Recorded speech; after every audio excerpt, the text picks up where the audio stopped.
नमो अर्हन्ताणं नमो सिद्धाणं नमो आयर्याणं नमो वज्रायाणं नमो लोये सहसारणं ऐसो पंच नमो यारो सर्वपावपनाशनो मंगलाणं च सर्वेभ्यं परमं भूरि मंगलम् चत्वारि मंगलम् अर्हन्ता मंगलम् सिद्धा मंगलम् साहु मंगलम् केवलीपन्नतो धम्मो मंगलम् चत्वारि लोकोत्तमा अर्हन्ता लोकोत्तमा सिद्धा लोकोत्तमा साहु लोकोत्तमा केवलीपन्नतो धम्मो लोकोत्तमो चत्वारि शरणं भवज्जामि अर्हन्ते शरणं भवज्जामि सिद्धे शरणं भवज्जामि साहु शरणं भवज्जामि केवलीपन्नतं धम्मं शरणं भवज्जामि।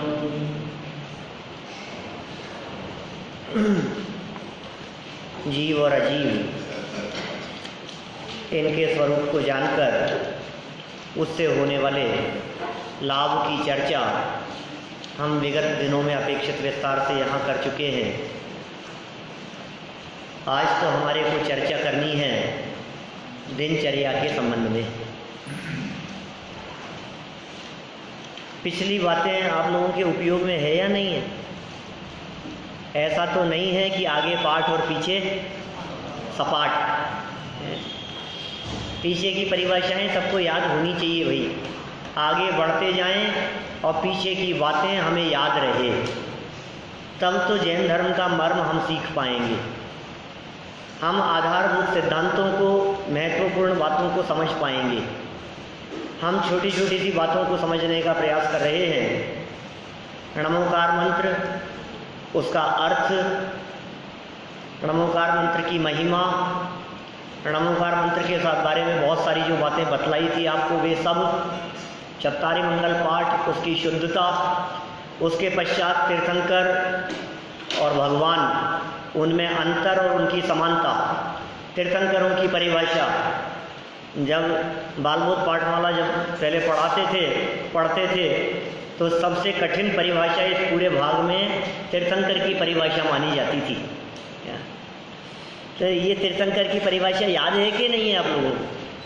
क्या है बोलो भैया?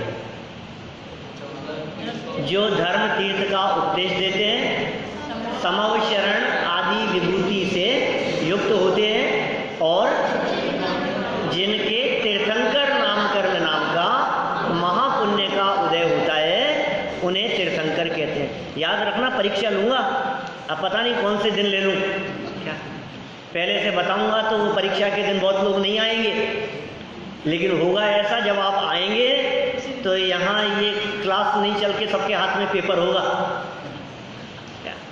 पता नहीं वो दिन कौन सा आ जाए, इसलिए बराबर अपने उपयोग में सारी परिभाषाएं, तीर्थंकर भगवान, फिर उसके बाद में देव दर्शन की विधि, देव दर्शन की विधि में निश्चयी का अर्थ, प्रदक्षिणा क्यों दी जाती है उसका अर्थ, घंटा क्यों बजाया जाता है, कायोत्सर्ग का अर्थ, ये सब बातें देव दर्शन की विधि के संबंध में।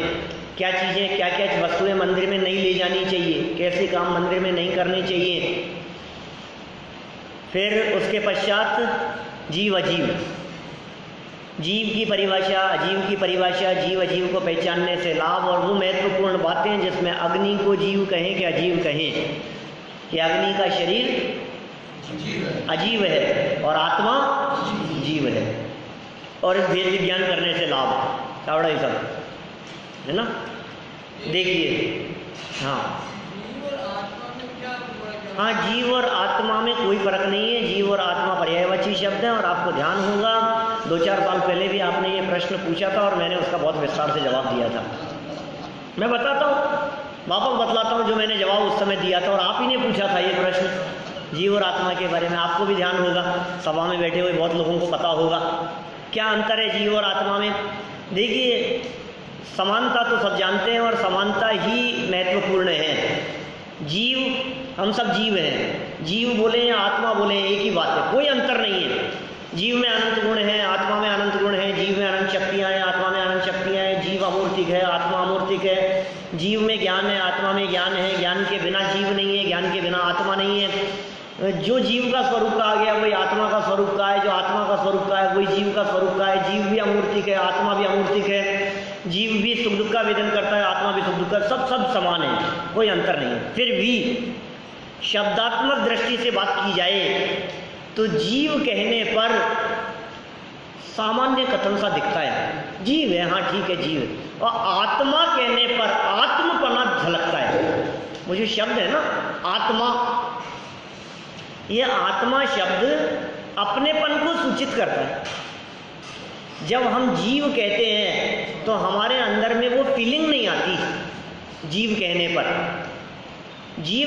पर हमारी फीलिंग आता है, हाँ सब जीव है, सब जीव है। लेकिन आत्मा,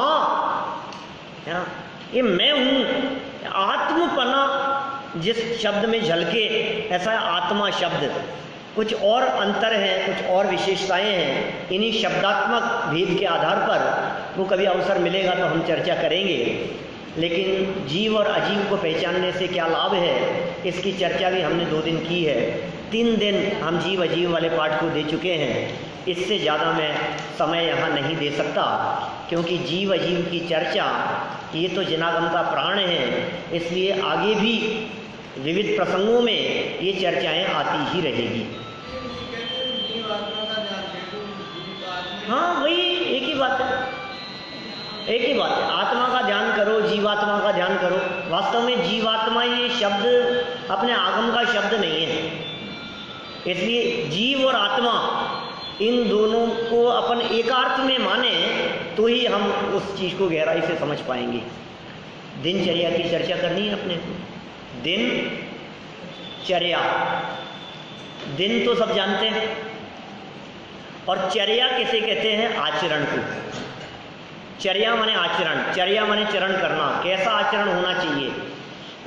दिन भर हम क्या क्या करें, क्या न करें, दिन की शुरुआत कैसे हो और दिन का अंत कैसे हो, हमारी 24 घंटे की जीवनचर्या किस प्रकार की होनी चाहिए, हमारा जीवन किस तरह से बीतना चाहिए। एक दिन की बात करेंगे तो दूसरा दिन सेम रिपीट। जैसे मैं आपसे बात करूं, आप आज क्या करने वाले हैं, यदि मेरे को ये पता हो कल आपने क्या क्या किया था, तो मैं कह सकता हूं उसमें से 90% बातें आज रिपीट होगी। बोलो, कल आपने खाना खाया था, उठे थे, नहाए धोए थे, तैयार हुए थे, ऑफिस गए थे, आज भी जाएंगे, सब कुछ वही तो है ना। ये दिनचर्या वाले पाठ के माध्यम से कहना चाहते हैं, आप अपनी लाइफ स्टाइल को इस तरह की बनाओ जो आगमानुसार है, जो जिनवाणी के अनुसार है। आपकी लाइफ स्टाइल यदि जिनवाणी के अनुसार होगी तो आप कितने प्रकार के आपको लाभ होंगे, आप उसकी कल्पना नहीं कर सकते हो। शारीरिक स्वास्थ्य की दृष्टि से भी और आत्मिक स्वास्थ्य की दृष्टि से भी। स्वास्थ्य 2 प्रकार का, एक इंटरनल और एक एक्सटर्नल। आंतरिक स्वास्थ्य और बहिरंग स्वास्थ्य, दोनों तरफ से स्वस्थ होंगे तो काम चलेगा। हमें मालूम है सारी दुनिया शारीरिक स्वास्थ्य के लिए इधर उधर दौड़ती रहती है, सिर्फ शारीरिक स्वास्थ्य के लिए। आप देख लो, आस पड़ोस में भी यदि आप देखेंगे तो सुबह से लोग दौड़ते हुए नजर आएंगे, कॉलोनियों में, शहर में तो नहीं। गार्डन में जाते हैं, बाग में जाते हैं, पार्क में जाते हैं, वहाँ जाकर के आप देखो, हम जाते हैं सुबह तो वहाँ सब कोई प्राणायाम करता है, कोई भागता रहता है, कोई एक्सरसाइज करता रहता है, कितने लोग, सैकड़ों लोग वहाँ दिखते हैं। अब हम ये कह रहे हैं ये सब किसके लिए कर रहे हो आप? शरीर के लिए कर रहे हो, लेकिन शरीर के लिए भी जो किया जाना चाहिए उस बात को भी गहराई से समझो, उसकी भी व्यवस्थित विधि होनी चाहिए। बच्चे तो समझते ही नहीं है, पाठ बच्चों के हिसाब से लिखे गए हैं। बात को यहाँ से प्रारंभ किया, दिनचर्या को प्रारंभ करते समय, आज तो तुम्हारे नाखून और दांत देखेंगे। स्कूल में होता है कभी कभी ऐसा, तुम्हारे दांत देखेंगे, तुम्हारे नाखून देखेंगे, किसके बड़े हुए हैं, किसके दांत कैसे हैं। तो ये कह रहे हैं अच्छा, अरे रमेश तुम तो बहुत दिनों से नहीं नहाए, कितने दिनों से नहीं नहाए तुम? अभी तो गर्मियों का समय चालू हो गया है, सर्दियों में तो बहुत कम नहाते हैं लोग, पानी की खपत बहुत कम हो जाती है सर्दियों में, पीने में भी कम आता है, छूने में भी कम आता है, नहाने में भी कम। बहुत से बच्चे तो नहाते ही नहीं हैं। ये क्या कह रहे हैं, मैं तो रोज नहाता हूँ। क्या बोला बच्चा, मैं तो रोज नहाता हूँ। देखो, प्रतिदिन नहाने वाले के हाथ पैर इतने गंदे नहीं होते। हो सकता है तुम रोज नहाते हो, पर 2 लोटे पानी सिर पर डाल लेना ही नहाना नहीं है। हमें अच्छी तरह मल मल कर नहाना चाहिए। समझ में आई क्या कुछ बात? आप देखना, आपके घरों में देखना, बच्चों को देखना, अपने अपने बच्चों को, जो बच्चे नहाते हैं वो कैसे नहाते हैं। बाल्टी भरी है, फटाफट 2-4 मग्गे डाले और बस बस बस। कभी कभी तो ऐसा तक दिखता है क्या कि चेहरा तक गीला नहीं होता, वो पानी कहाँ जाता है पता नहीं, और नाली है। ऐसे नहाते हैं? ऐसे नहाते हैं क्या? हैप्पी तो अच्छे से नहाता है ना? अच्छे से नहाना चाहिए। अरे पानी कम और साफ ज़्यादा, सफाई ज़्यादा, कम से कम पानी का उपयोग। हमारे यहाँ तो ऐसे ऐसे लोग हैं जो आधी बाल्टी से नहा भी ले लें, कपड़े भी धुल जाएं और सब काम हो जाए आधी बाल्टी में। अल्प पानी का इस्तेमाल, क्योंकि जितना पानी धुलता है उतनी हिंसा भी तो होती है, इसलिए पानी की स्पीड कम।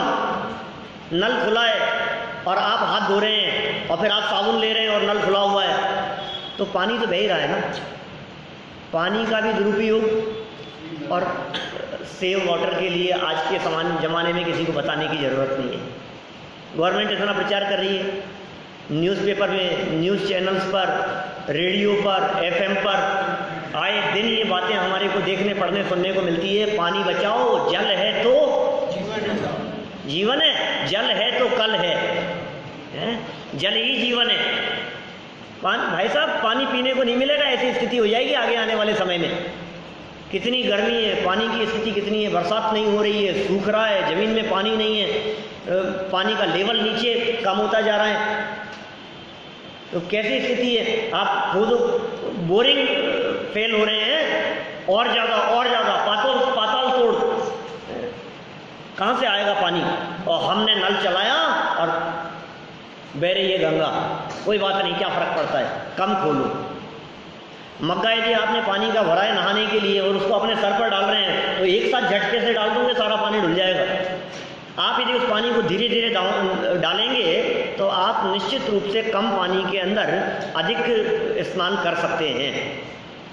अच्छे से हाथ पाँव को रगड़ो, साबुन लगाओ, शैम्पू लगाओ, जो ऑर्गेनिक चीज़ें हैं ऐसी चीज़ों का आप प्रयोग करो, प्राकृतिक वस्तुओं का प्रयोग करो, लेकिन बहुत सावधानी पूर्वक स्नान होना चाहिए। ठीक है ना? अकेले पानी डालने का नाम नहाना नहीं है। दांत साफ करने के लिए प्रतिदिन प्रातः मंजन भी करना चाहिए। जो बच्चे मंजन नहीं करते उनके मुंह से बदबू आती है, उनके दांत कमज़ोर हो जाते हैं और गिर जाते हैं। बच्चों को समझा रहे हैं क्या? बड़ों को भी समझा रहे हैं। और आजकल तो पेस्ट के संदर्भ में बहुत अलग धारणा बन गई है। सुबह तो पेस्ट करना ही चाहिए, लेकिन यदि शाम को आपने पेस्ट किया है तो वो ज़्यादा उपयोगी है। सोते समय करो, शाम के समय करो। जिन लोगों के रात्रि में जल का ही त्याग रहता है, रात्रि में पानी नहीं पीते, तो उन्हें तो सलाह दी जाती है कि शाम को भोजन आदि करने के बाद, पानी पीने के बाद आप पेस्ट कर लेंगे। बहुत लोग कर भी लेते हैं, क्योंकि जो आपने शाम को जो भोजन किया है और उस समय आप यदि पेस्ट करेंगे तो दांत में किसी भी तरह वो लगा नहीं रहेगा। और यदि आप शाम का पेस्ट नहीं किया आपने, तो जो लगा रहा ना, वो रात भर आपके दांतों में लगा रहा। इसलिए सुबह पेस्ट करने की तुलना में शाम का पेस्ट करना, आजकल सारे डेंटिस्ट इस बात का सुझाव देते हैं। सुबह नहीं करना ये हम नहीं कह रहे, क्या गलतफहमी ना हो जाए। सुबह तो ठीक है, लेकिन दोनों टाइम करना दांतों की सुरक्षा की दृष्टि से। ये कहता है देखो गुरुजी मैं तो शाम को नहाता हूँ, शाम को भी नहाता हूँ ऐसा कहे तो चलेगा, क्योंकि गर्मियों में 2 टाइम नहाते हैं लोग। मैं तो शाम को नहाता हूँ, नहीं, हमें प्रत्येक काम समय पर करना चाहिए, तभी ठीक रहता है। हमें प्रतिदिन की दिनचर्या बना लेना चाहिए और फिर उसके अनुसार अपना दैनिक कार्य निपटाना चाहिए। देखो भाई, बहुत महत्वपूर्ण बातें कह रहे हैं। अभी तो बच्चों की बातें पढ़ी है अपन ने, हो सकता है बातें सुन करके लगी कि यार ये क्या समझा रहे हैं, क्या पढ़ा रहे हैं ये, अभी जैन धर्म के नाम पर यही पढ़ना बाकी रह गया क्या हमारे को? जैन धर्म सिखा रहे हैं कि पेश करने की बात कर रहे हैं, नहाना मंजन करना, इन बातों में क्या दम रह गया कि नहीं? अभी महत्वपूर्ण बात बतलाना चाहते हैं। आप अपनी दिनचर्या को सेट कर लीजिए। और बच्चा कहता है कि गुरुजी आप ही सेट कर दो ना हमारी, तो आप ही बता दो सर, आप ही बतला दो हमारी दिनचर्या कैसी होनी चाहिए, हमें क्या करना चाहिए, कैसे करना चाहिए। तो फिर पता है क्या कहा, अब शुरू करते हैं दिनचर्या। आ जाओ, क्या कह रहे हैं देखो, सबसे पहला काम प्रत्येक व्यक्ति के लिए, बच्चों के लिए नहीं, बड़ों के लिए भी, हमारे लिए भी, सबके लिए महत्वपूर्ण बात है। क्या होना चाहिए? प्रत्येक बालक को चाहिए, प्रत्येक व्यक्ति को चाहिए, बालक की जगह क्या करना है भैया? भाई साहब क्या करना है बालक की जगह? व्यक्ति। प्रत्येक व्यक्ति को चाहिए कि वह सूर्योदय होने के पूर्व बिस्तर छोड़ दे। हमें तो पता ही नहीं है सूरज जी कब उग जाते हैं। जब उठते हैं तो देखते हैं अरे इतनी तेज धूप।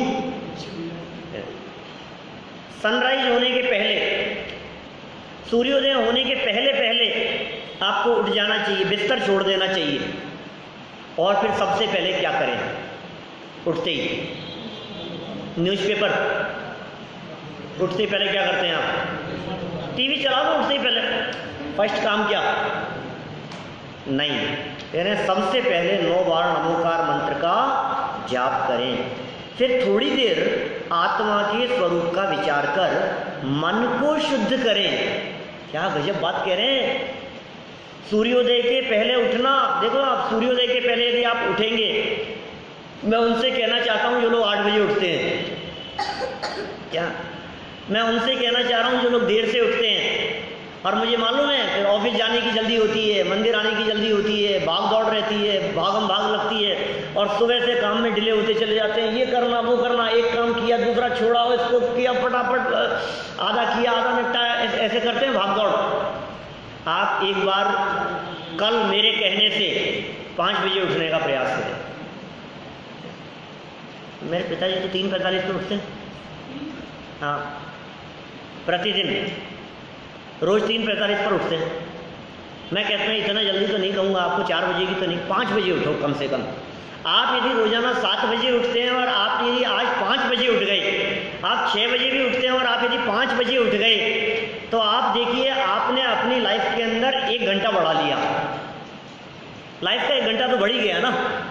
आपके काम आपको ऐसा लगेंगे कि यार सारे काम निपटा लिए मैंने, उसके बावजूद भी टाइम है, अब क्या करूँ? टाइम एक्स्ट्रा सबके पास में 24 घंटे हैं, 24 घंटे से ज़्यादा किसी के पास में भी नहीं है। आपको टाइम नहीं मिलता है तो आपको टाइम निकालना है, तो कहाँ से निकालेंगे टाइम आप बतलाओ? जो सोवत है सो खोवत है। इसलिए जल्दी उठें। जल्दी उठना, ब्रह्म मुहूर्त कहते हैं, वातावरण शुद्ध रहता है, शांति रहती है, शांत वातावरण, पीस और आत्मा परमात्मा का चिंतन, 9 बार नमोकार मंत्र, और इसके माध्यम से कहा गया मन पवित्र होता है। देखो बच्चा प्रश्न क्या करेगा? मन पवित्र होता है, मन शुद्ध होता है, मन को शुद्ध करें। क्या मन भी अशुद्ध होता है क्या? मन की शुद्धता की क्या बात कर रहे हो? 9 बार नमोकार मंत्र, सबसे पहले जिन का स्मरण, सबसे पहले पंच परमेष्ठियों का स्मरण। हमारे दिन की शुरुआत पंच परमेष्ठियों के स्मरण से होनी चाहिए। प्रातःकाल उठते ही पहले पंच परमेष्ठियों की चर्चा हमारे दिलो दिमाग में घूमनी चाहिए। अकेला नमस्कार नहीं है, इन्होंने कहा है फिर आत्मा के स्वरूप का विचार करें तो मन शुद्ध होगा। माने 9 बार नमोकार मंत्र बोलने में तो कितना देर लगेगी? मुश्किल से 2 मिनट, 2 या 3 मिनट 9 बार नमोकार मंत्र बोल लिया। फिर बैठो, आप कुछ देर बैठे रहो, उसका विचार करो। हमने जिनको नमस्कार किया है उनको क्यों नमस्कार किया है? वे भगवान यदि हैं तो वे भगवान क्यों हो गए हैं? वे भगवान कैसे बन गए हैं? मैं भगवान कैसे बन सकता हूँ? उनके बताए हुए मार्ग पर मुझे चलना है। इन बातों के संदर्भ में, आत्मा के संदर्भ में, परमात्मा के संदर्भ में, जो बातें आपको कक्षा में पढ़ाई गई हो जीव अजीव के संदर्भ में, आप उसका भी विचार कर सकते हैं। जो बातें आपने पढ़ी है, जीव कैसा होता है, अजीव क्या होता है, ऐसा भी कर सकते हैं आप। ये जो क्लास यहाँ पढ़ी है, यश, इस क्लास की चर्चा रात को सोते समय भी दिमाग में एक बार रिपीट, और सुबह उठते ही पहले एक बार रिपीट, काम हो गया। मुझे मालूम है बचपन में मम्मी पापा ये कहा करते थे, बेटा सुबह उठ करके पढ़ना। सच में सुबह उठ करके पढ़ने की बात ही कुछ अलग होती है, और हम उल्टा करते थे, सुबह तो उठने की सोचते ही थे लेकिन रात को देर तक पढ़ते थे। आज भी देख लो आप, सबको ऐसा लगता है रात को देर तक पढ़ लेंगे, सुबह नहीं उठा जाता, सुबह नहीं उठा जाता। लेकिन जो सुबह उठने पर जो आपका माइंड फ्रेश रहता है, जो आपकी थकान नहीं होती है, जो एनर्जी रहती है, उस समय का जो वातावरण रहता है ब्रह्म मुहूर्त का, उस समय की कुछ एक एनर्जी अलग प्रकार की होती है। सुबह उठ करके यदि आप आत्मा परमात्मा का चिंतन करेंगे जल्दी उठ करके, तो आप अपने आप को इतना फ्रेश महसूस करेंगे, अंदर से भी और बाहर से भी, और घर के कामों को निपटाने के लिए भी।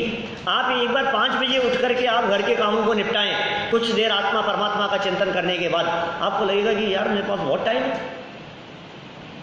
आपको ये जो लगता है ना किचन में भाग दौड़ लगी रहती है, इतना काम रहता है, ये सारे काम सब फटाफट निपट जाएंगे। ये क्या हुआ? ये सब बातें तो सब अच्छी है लेकिन उठाई तो नहीं जाता। क्या करें, सोते ही देर से हैं। तो अभी आगे चल करके कहेंगे कि नहीं, देर से मत सो, जल्दी सो। सोने का टाइम भी थोड़ा सा आपका जल्दी होना चाहिए। तो क्या किया हमने? सबसे पहले आत्मा परमात्मा का चिंतन किया, यहाँ से दिन की शुरुआत हुई। फिर उसके बाद में फिर हमने कुछ शारीरिक गंदगी को दूर करने की बात कही, लेकिन बीच में प्रश्न कर लिया बच्चे ने, क्या मन भी अशुद्ध होता है? मन अशुद्ध होता है क्या? मन की अशुद्धि क्या चीज़ है? मैं जब कभी भी 12 भावनाओं पर प्रवचन करता हूँ, तो 12 भावनाओं पर प्रवचन करते हुए प्रारंभ की 6 भावनाएं शरीर से संबंध रखती है, संयोगों से संबंध रखती है ना, परद्रव्य से संबंध रखती है, और उसमें बाहर से दृष्टि हटाते छठी भावना तक पहुँचते हैं छावड़ा जी साहब, अशुचि भावना, शरीर की अपवित्रता तक। जिन लोगों को 12 भावनाओं का पता है ना, वो उनको समझ में आएगी बात, और जिनको नहीं पता है, जो बिल्कुल नए हैं जैन दर्शन की दृष्टि से, उनसे कहना चाहता हूँ 2 मिनट आप पिछली बातों को अपने उपयोग में घुमाओ, मुझे कहने दो, औरों को सुनने दो। 12 भावनाओं में छठी भावना है अशुचि भावना। अशुचि भावना में शरीर की अशुचिता और अपवित्रता की चर्चा की, देह की अपवित्रता की चर्चा की। जब विस्तार से शरीर की अपवित्रता को बतलाते हैं, दिपे चाम चादर मड़ी, हाड़ पिंजरा देह, भीतर यासम जगत में और ना ही गिनगे, ये अशुचि भावना है ना। शरीर इतना अपवित्र है, अशुचि है, अंदर से क्या स्थिति है शरीर की, हड्डी, खून, मांस, मज्जा, नसें, और मालूम क्या क्या भीतर में जो है, बाहर निकल जाए हम देखना पसंद नहीं करते। ये शरीर की पोजीशन है।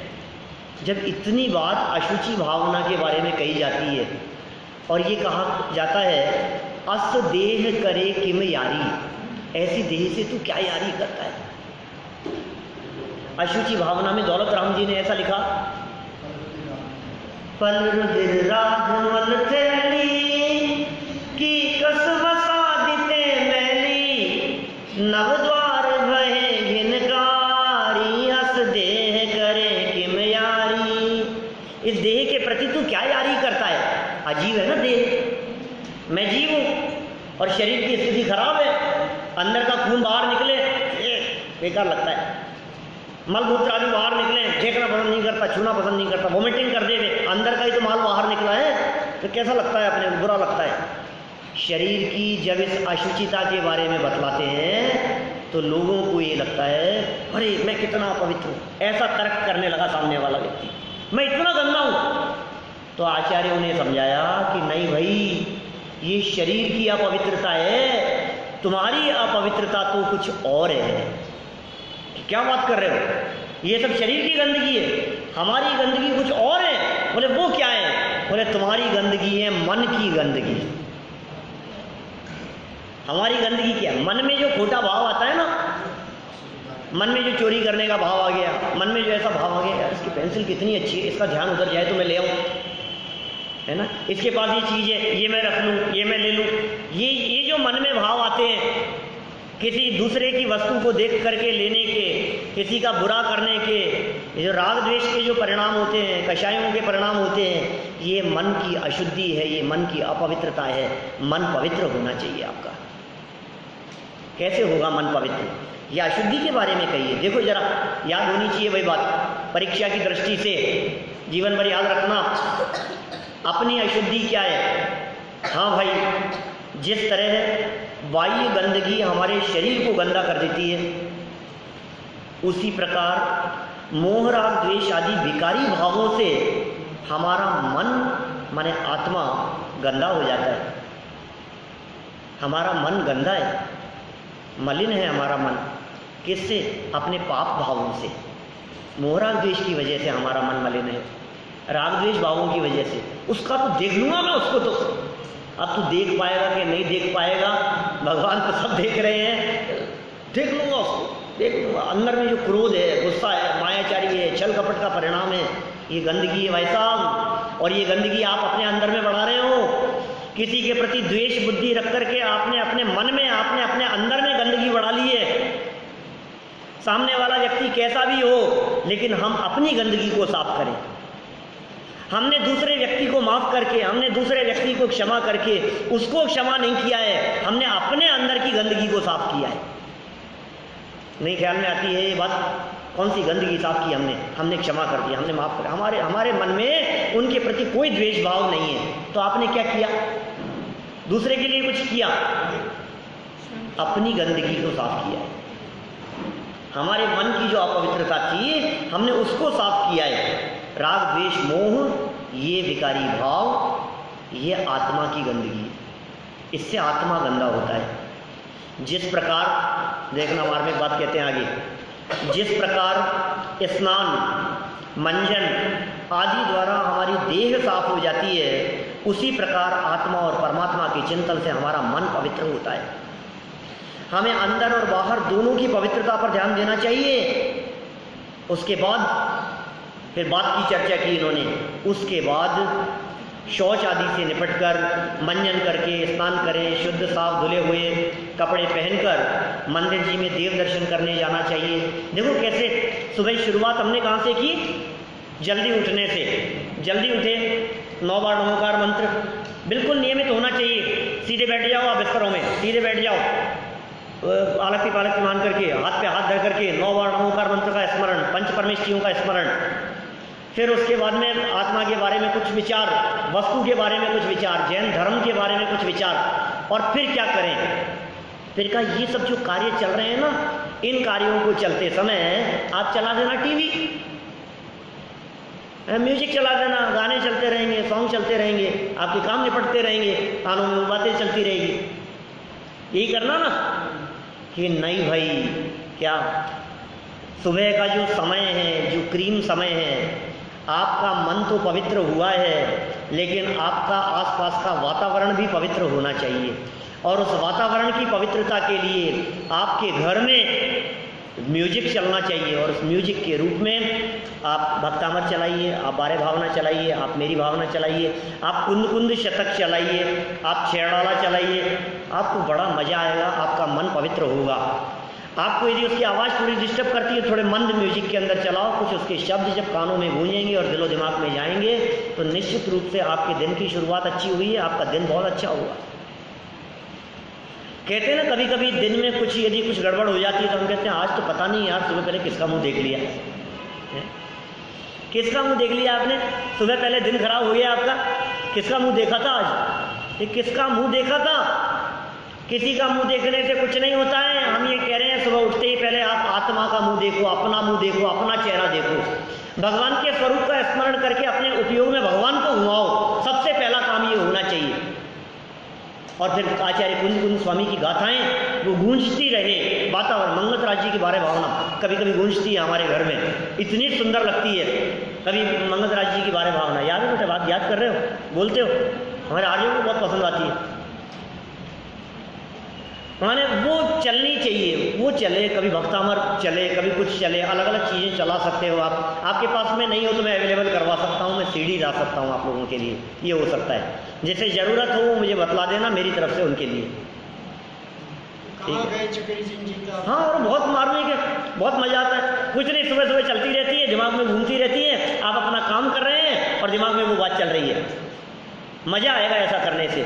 मैं सही कह रहा हूँ, आप कुछ दिन ऐसे प्रयोग करके देखो, फिर आपके दैनिक दिनचर्या का अंग बन जाएगा, वो लाइफ स्टाइल बन जाएगी उसी तरह की चीज़ें। देखो, आप लड़ाई झगड़े देखते हो, अब राग द्वेष देखते हो, सुबह उठते पहले पिक्चर चालू कर दी, म्यूजिक चालू कर दिया, टीवी चालू कर दी, लड़ाई झगड़े, कोई किसी को मार रहा है, ये कर रहा है, तो आपके दिलो दिमाग में वही चीज़ बस रही है।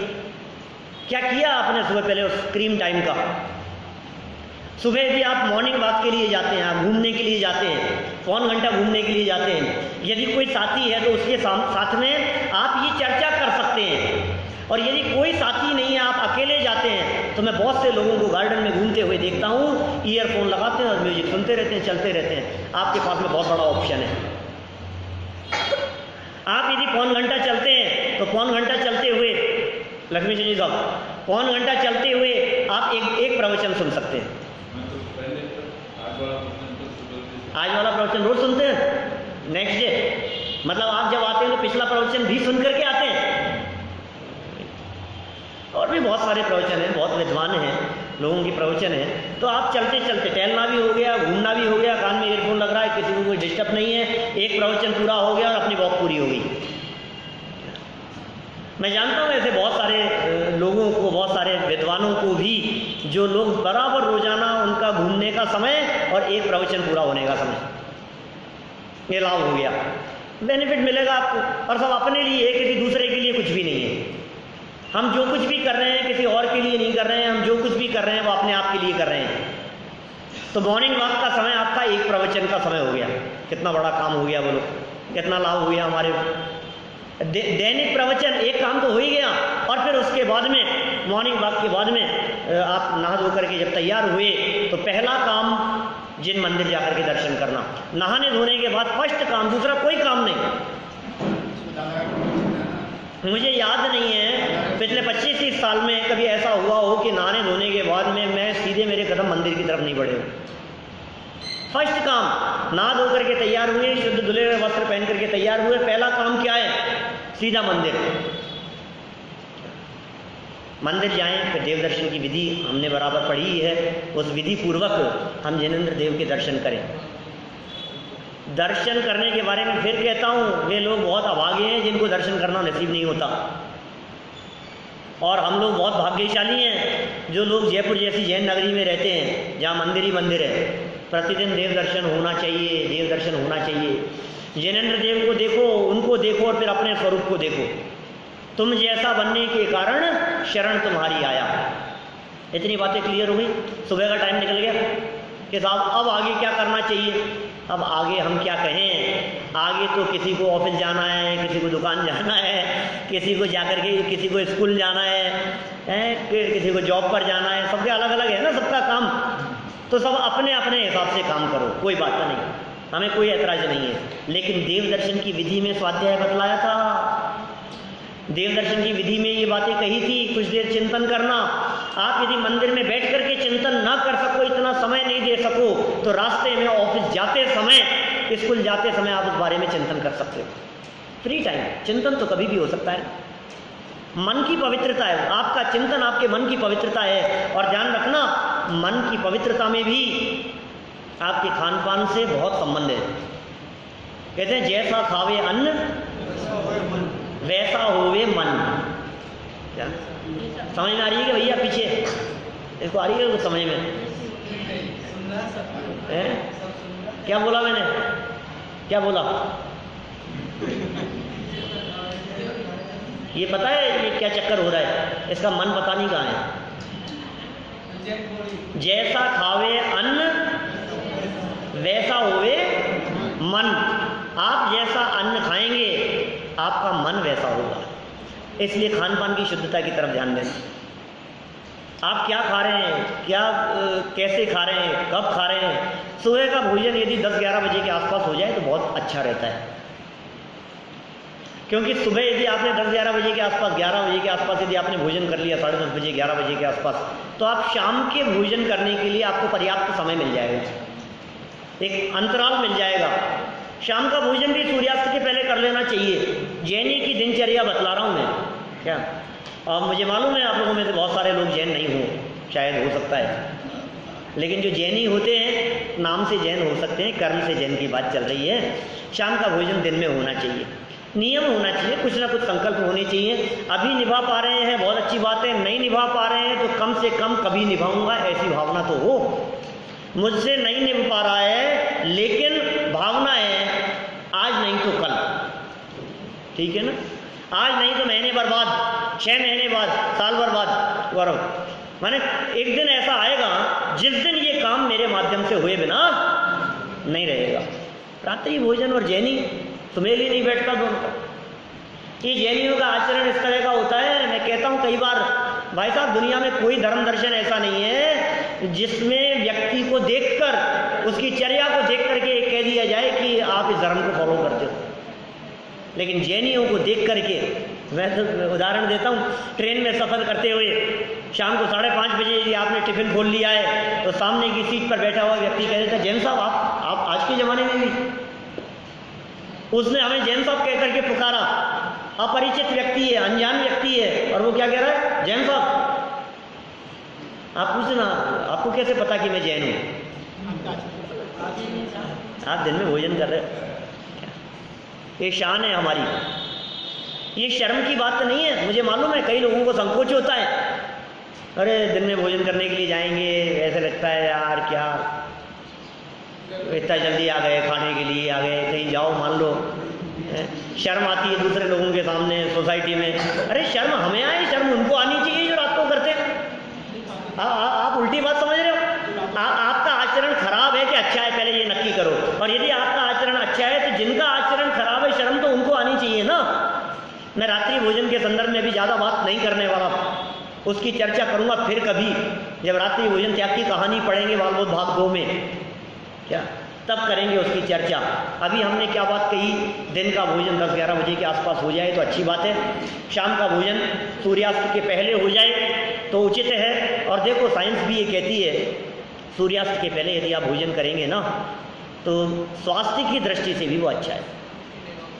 सनलाइट में जीवों की उत्पत्ति भी कम होती है, उस दृष्टि से भी वो अच्छा है। और आप यदि रात को 9 बजे के आसपास, 10 बजे के आसपास यदि आप सोते हैं, लगभग 10 बजे के आसपास सो जाना चाहिए, क्या इससे लेट नहीं होना चाहिए। लेकिन मैं देखता हूँ समाज में 10 बजे तो घर से बाहर निकलने का टाइम होता है लोगों का, क्या जयपुर जैन समाज की बात करता हूँ, परिचित लोगों की बात करता हूँ, रिश्तेदारों की बात करता हूँ, 10 बजे तो घर से बाहर निकलने का टाइम होता है। जॉब से आते हैं, ऑफिस से आते हैं, उसके बाद में खाना वाना खाते हैं रात को, और फिर निकलते हैं, और फिर रात को आएंगे 12-1 बजे, और फिर सोएंगे, और फिर सुबह उठेंगे 9 बजे। लाइफ स्टाइल ऐसी है, क्या उनकी लाइफ स्टाइल इसी प्रकार की है। बदलो थोड़ी सी अपनी लाइफ स्टाइल को। 9:30-10 बजे, 10 बजे बहुत होता है, 10-10:30 बजे आप यदि सो जाएंगे तो आप आराम से 5 बजे 5:30 बजे उठ सकते हैं। आप 5 बजे उठ गए, रात को 10 बजे सो गए, और खाने के बाद 4-5 घंटे का गैप मिल गया, तो जो आपने भोजन किया था, माने भोजन के बाद में यदि आप 3-4 घंटे जगे हुए नहीं हैं तो आपका भोजन आपके लिए जहर का काम करेगा। बीच में एक वीडियो क्लिप चल रही थी, किसकी थी, आमिर खान की थी शायद, उस पर व्हाट्सएप पर, जिसमें उसने दिन में भोजन करने की बात कही, क्या शायद अपने इससे मुमुक्षु ग्रुप पर भी किसी ने डाली थी, अक्षय कुमार का था क्या, भूल गया किसका था, पता नहीं, मेरे को नाम में भी मैं ऐसे चलता है। चलो जो भी था, अक्षय कुमार की थी, तो उसने दिन में भोजन को प्रमोट किया थोड़ा सा, तो बहुत से लोगों को लगा यार क्या गजब बात है, क्या गजब बात है। क्यों? अब आप इसलिए मानोगे कि वो कौन कह रहा है, अक्षय कुमार कह रहा है, अक्षय कुमार के कहने से आप उस बात को मानोगे, और हम पुकार करके बरसों से कह रहे हैं तो बात नहीं मानोगे आप, अक्षय कुमार की सुनोगे, और कल वो कहेगा कि नहीं शराब पीना तो स्वास्थ्य के लिए बहुत लाभदायक है, तो फिर आप क्या करोगे। अक्षय कुमार कह रहा है इसलिए अनुकरणीय नहीं है। हाँ, गर्व की बात ये हो सकती है कि हमारे जैन दर्शन में जो बात कही गई है उसकी अच्छाई की चर्चा वो भी करता है, ये अच्छी बात हो सकती है। वो कह रहा है इसलिए मान रहे हैं, ऐसा नहीं। बहुत से लोग कहते हैं न्यूज़पेपर में आया साहब, न्यूज़पेपर में आया इसलिए मत मानो। ये वीतरागी संत कहते हैं इसलिए मानो। क्या दम है न्यूज़पेपर की बात में? असली बात तो ये है जो ये कह रहे हैं, राग द्वेष से रहित ऐसे वीतरागी संत जो बात कह रहे हैं, ये बात बहुत महत्वपूर्ण है। मन की पवित्रता की चर्चा चल रही है। जैसा खावे अन्न वैसा होवे मन। एक कहानी मुझे याद आ रही है, महाभारत के प्रसंग मुझे याद आता है। घड़ी मुझे दिख रही है, 5 मिनट का समय है हमारे पास में, लेकिन 5 मिनट में कहानी सुनाता। सुनिए, महाभारत का युद्ध समाप्त हो गया। 18 दिन वो युद्ध चला, कौरवों और पांडवों का युद्ध। सारे कौरव खत्म हो गए थे, सब पांडव बचे थे, उनका परिवार बचा था। अर्जुन के द्वारा लगे गए तीर और भीष्म पितामह मरणासन्न शैया पर पड़े थे, सूलों की शैया पर पड़े थे। कितने तीर लगे थे अर्जुन के द्वारा भीष्म पितामह को, वो पड़े हुए थे और उन्होंने अपने परिवार के सब लोगों को बुलाया उपदेश देने के लिए। अंत समय था। हिंदू परंपरा में तो ऐसा मानते हैं कि इच्छा मृत्यु का वरदान मिला हुआ था उसको। हमारे यहाँ ऐसे इच्छा मृत्यु जैसी तो कुछ बात कही नहीं है अपने शास्त्रों में, लेकिन मरण आसन्न अवस्था थी, मरने के लिए तत्पर थे, मरने वाले थे कुछ समय में। अच्छा, फिर क्या हुआ? सारे परिवार को बुलाया और उपदेश देना प्रारंभ किया। धार्मिक बातें समझाने लगे, जीवनचर्या के बारे में बतलाने लगे, धर्म क्या होता है, धर्म को जीवन में कैसे उतारना चाहिए। बहुत अच्छी अच्छी बातें वो बतला रहे थे। और कौन कौन खड़े थे? 5 पांडव खड़े थे, सारे उनके, कुंती थी, द्रौपदी थी, उनके परिवार की उनकी सब और पत्नियां थी, और सब चारों तरफ खड़े हुए थे। जब चर्चा चल रही थी, भीष्म पितामह के माध्यम से जब इतनी बातें कही जा रही थी, अबे भैया, तो पता है क्या हुआ? वहां खड़े खड़े द्रौपदी को एकदम हंसी आ गई बीच में। द्रौपदी हंस गई बीच में, और बीच में हंस गई, चर्चा चल रही थी सीरियस, धर्म की बात चल रही है, अभी हंसने की कोई बात नहीं और आप बीच में हंसने लग जाओ, तो बताने वाला कहेगा ही नहीं यार क्या बात है, क्यों हंस रहे हो, कोई तो बात होगी। तो वो चुप हो गई कि नहीं कुछ नहीं, कि नहीं बेटा क्या बात है, आगे बताओ तो सही, मैंने कोई ऐसी बात तो नहीं कही जो हंसी की बात हो, धर्म की बात बतला रहा था, तुम क्यों हंस रही हो? तो ज़्यादा आग्रह किया कि अब मेरी धारा में भी लिंक टूट गया है, तुम बताओ तो सही क्या बात है। तो पता है क्या कहा द्रौपदी ने? उसने कहा, पितामह आपका अंत समय है, कोई बात नहीं, अच्छी अच्छी बातें बतला रहे हो, लेकिन मुझे हंसी तो यह विचार करके आ गई कि जिस समय राज दरबार में मेरा चीर हरण हो रहा था, उस समय आपकी ये धर्म की बातें कहाँ चली गई थी? उस समय आपका ये उपदेश कहाँ चला गया था? उस समय आपकी न्याय नीति की बातें कहाँ चली गई थी? ये सारा धर्म उपदेश ये इस समय अभी, उस समय आंखों पे पट्टी बांध ली आपने, उस समय कुछ नहीं देखा आपने, उस समय उपदेश नहीं दे सकते थे, उस समय नहीं बोल सकते थे। एकदम पूरी सभा स्तब्ध रह गई। और तो थे नहीं, पांडव सारे खड़े हैं, सब लोग, बेटी क्या ये क्या बोल रही है? भीष्म पितामह ने बहुत विनम्र होकर के कहा कि बेटा सच्ची है तेरी बात, लेकिन क्या कहूँ, उस समय दुर्योधन के माध्यम से, अनीति अन्याय और बेईमानी के माध्यम से कमाए गए धन का रक्त, और उससे जो भोजन करता था मैं, वो रक्त मेरी रगों में प्रवाहित हो रहा था, इसलिए मेरे हृदय में सद्विचार ही नहीं आए, मैं कुछ नहीं बोल सका। खेत खिन्नता तो उस समय भी हुई थी, लेकिन बोलने का विचार ही नहीं आया, मन में ऐसे भाव ही नहीं आए कि मैं किसी को कोई उपदेश दे सकूं, किसी को कुछ समझा सकूं, किसी को कुछ बतला सकूं। लेकिन आज अर्जुन के माध्यम से चलाए गए बाणों के माध्यम से वो पूरा दूषित रक्त मेरी रगों से बह गया है, इसलिए ये पवित्र भाव मेरे मुख से निकल रहे हैं, ये पवित्र बातें मेरे हृदय के माध्यम से निकल रही है। इसलिए सच ही कहा है कि आप जैसा अन्न खाएंगे आपका मन वैसा हुए बिना नहीं रहेगा। इसलिए खान पान की शुद्धता, अभक्ष्य पदार्थ ना हो, भक्ष्य पदार्थों का सेवन, ये हमारी दिनचर्या का अंग होना चाहिए। अभी समापन नहीं हुआ है इस दिनचर्या का, समापन तो कल करूँगा। क्या कितनी बातें बतलाऊँ, बहुत सारी बातें हैं, हमारी लाइफ स्टाइल कैसी होनी चाहिए और उनका हमारे जीवन पर क्या प्रभाव पड़ता है, और उस प्रभाव के माध्यम से आप अपने जीवन को किस तरह से बदल सकते हो और आपके जीवन में कैसे सुख शांति प्रकट हो सकती है। ये बहुत मार्मिक बातें। ये आत्मा परमात्मा का चिंतन करने की बात क्यों कही? सुबह उठते ही पहले चिंतन करने की बात कही, रात की बात क्यों कही, 9 बार नमोकार मंत्र बोलने की बात क्यों कही, और 9 बार ही क्यों? ये भी एक बात मेरे दिमाग में अभी उठी है। हम करेंगे इन सब विषयों के संदर्भ में कल विस्तार से चर्चा। लेकिन आपको जो बातें कही है, अभी जितनी दिनचर्या के बारे में बात कही, उसको गहराई से देखना शरीर की पवित्रता ही पवित्रता नहीं है, आत्मा की पवित्रता भी होनी चाहिए, मन की पवित्रता भी होनी चाहिए, हृदय की पवित्रता भी होनी चाहिए। और जब हृदय की पवित्रता होती है तो अंदर से जो आनंद आता है वो आनंद ही कुछ अपूर्व होता है, विलक्षण होता है, अद्भुत आनंद होता है। कुछ पूछना है?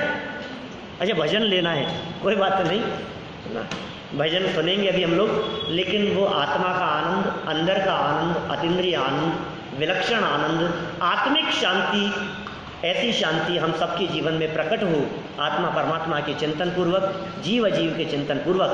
इसी मंगल भावना से मैं अभी की बात को यहीं प्राप्त करता हूँ।